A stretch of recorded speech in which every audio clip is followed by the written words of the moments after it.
At the chapel, the boys had gone off after arranging to meet again later near the garden of number 24. 24.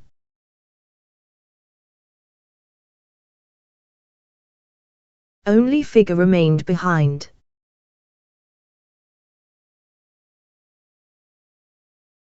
He was perplexed and angered by the silence inside the chapel.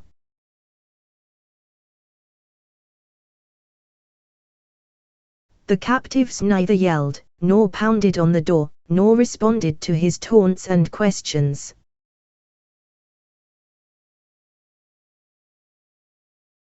He then tried a ruse.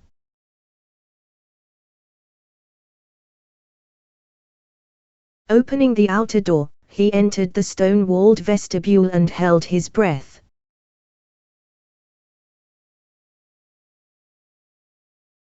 While he was standing there with his ear glued to the keyhole, the outer door suddenly closed with a bang.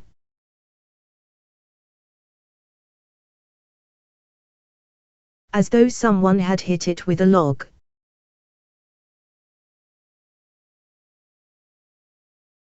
"Hey, who's there?" he demanded angrily, springing to the door. "Hey, cut out the tricks or I'll sock you one."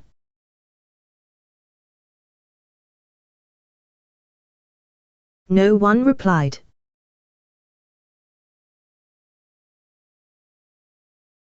He heard strange voices outside.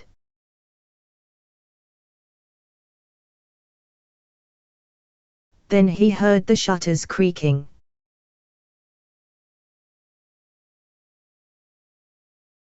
Someone began to talk to the captives through the bars of the window.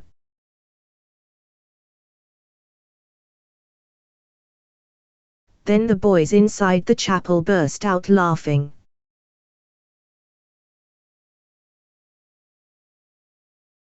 The sound of that laughter made Figure feel uneasy.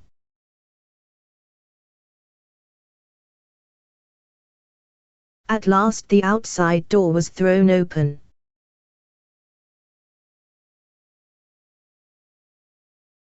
Timur, Simerkov and Ladygin stood in the doorway.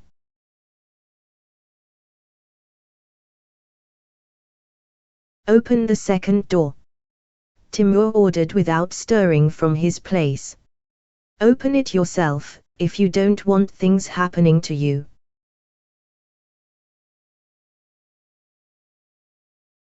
Figure reluctantly drew the bolt.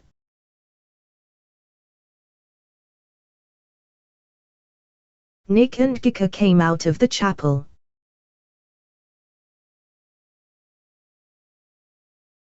"Now take their place," Timur ordered.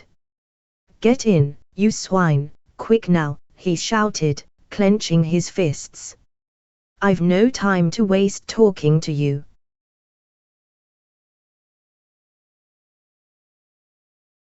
Both doors were slammed to on Figure.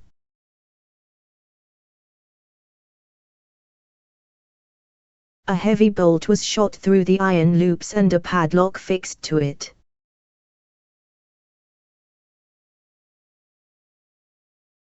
Then Timur took a sheet of paper and scribbled on it with his blue pencil.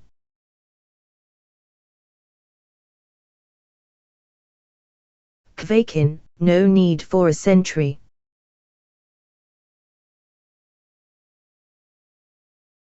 I've locked them up and am taking the key.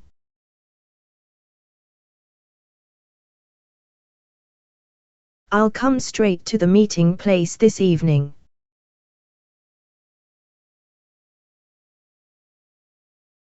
They ran off.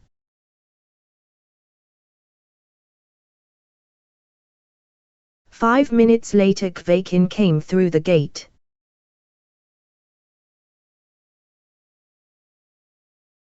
He read the note, fingered the lock, grinned, and retraced his steps to the gate.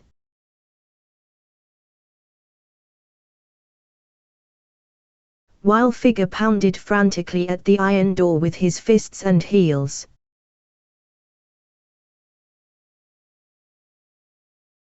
At the gate Kvakin turned around and muttered indifferently.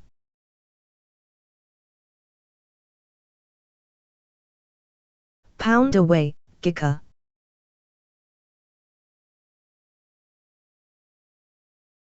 You'll have plenty of time to get fed up with it before evening.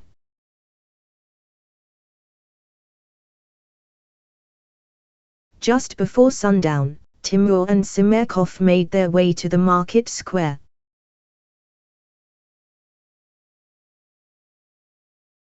At the edge of a straggling row of stalls dealing in soft drinks, vegetables, tobacco, groceries and ice cream,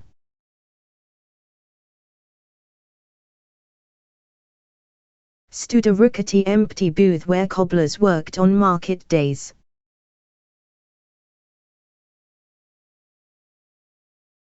Timur and Simerkov spent a few minutes in that booth.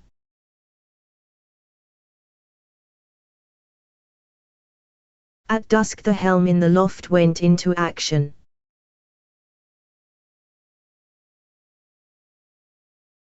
One after another the wires tightened, conveying the right signals to the right places.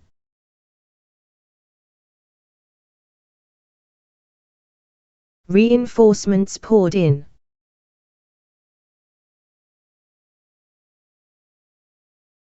Quite a large number of boys had already gathered, about 2 or 3 dozen.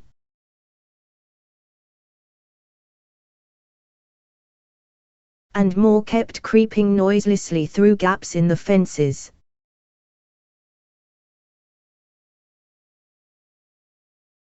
Tanya and Annie were sent away.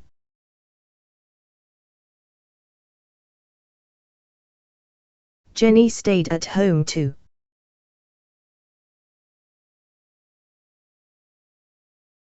Her assignment was to keep Olga from going out into the garden. Timur stood by the helm.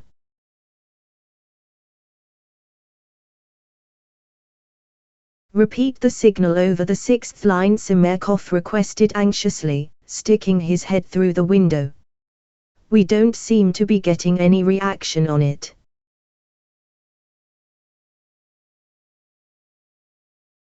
Two boys were busy making a kind of placard out of a piece of plywood.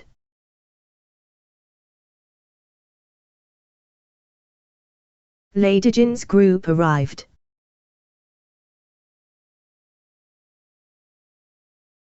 At last the scouts came in with reports.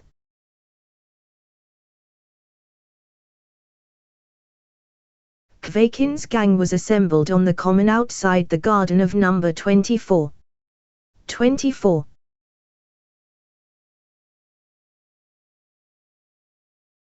Time to start, said Timur. Get ready, boys.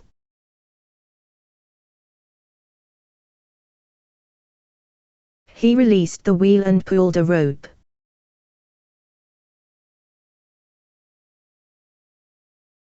Slowly the company's flag rose and rippled over the old barn.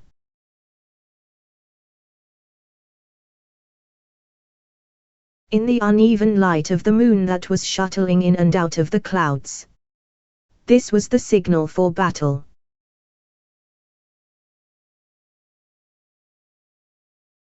A file of a dozen boys crept along the fence of number 24. 24.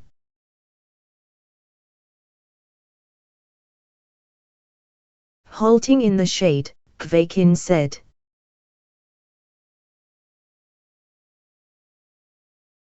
Everybody's here but Figure.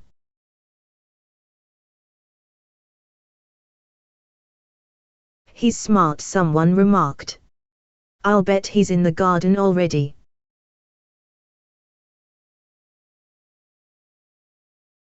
He always barges in first.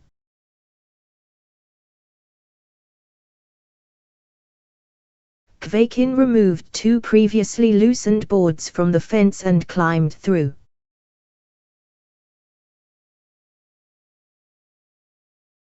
The others followed him.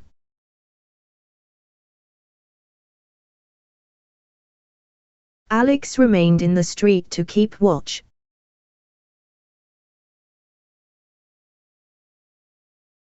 Five heads peeped out from the nettle and weed-filled ditch on the other side of the road.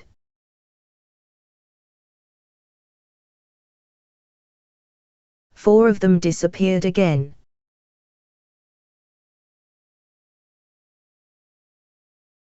The fifth Nikolakolshikovs did not follow immediately, but a hand reached up and slapped it on the crown, and this head, too, vanished from sight.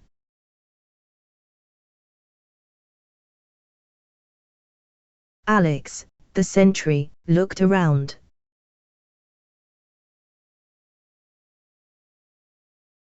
All was quiet, and he stuck his head through the hole in the fence to see if he could hear what was going on inside the garden.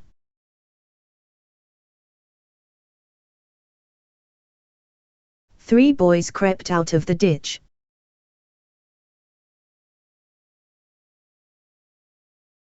The next moment the sentry felt strong hands gripping his arms and legs, and before he could cry out he was yanked back from the fence.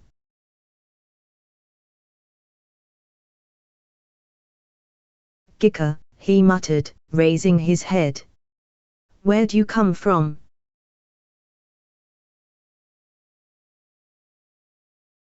"Never mind," hissed Gika, "better hold your tongue.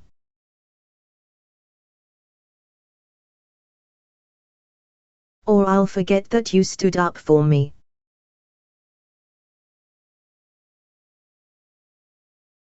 "Okay," agreed Alex. "I'll shut up." Whereupon he immediately and unexpectedly gave a shrill whistle.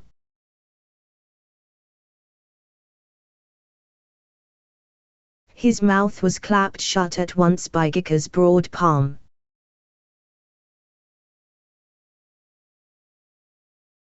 Hands grabbed him and dragged him away.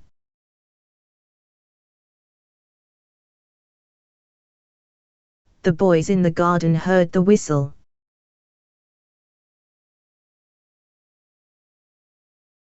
Kvakin spun around.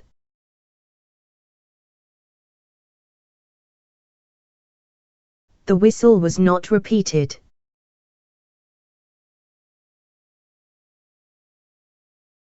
Kvakin peered into the darkness.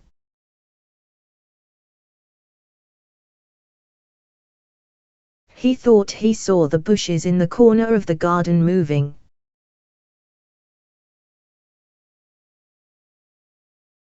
"Figure," he called in a low voice. "That you hiding there, you fool."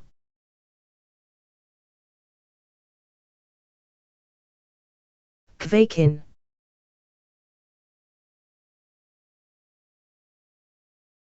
"There's a light," somebody shouted suddenly.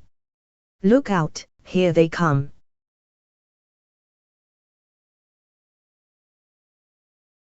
In the bushes behind him at least a dozen electric torches were switched on.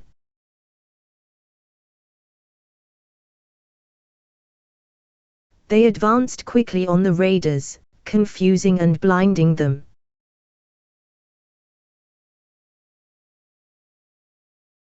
"Fight 'em, don't run," cried Kvakin, reaching into his pocket for an apple and hurling it at the lights.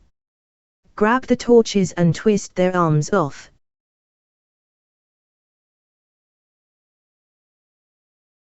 "It's Timur."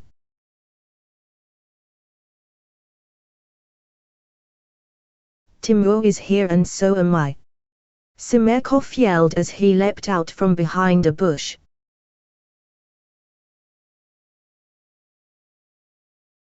Another dozen or so boys bore down on them from the rear and flanks.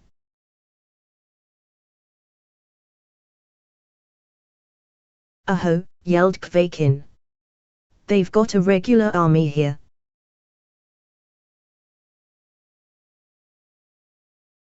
"Run for the fence, fellas."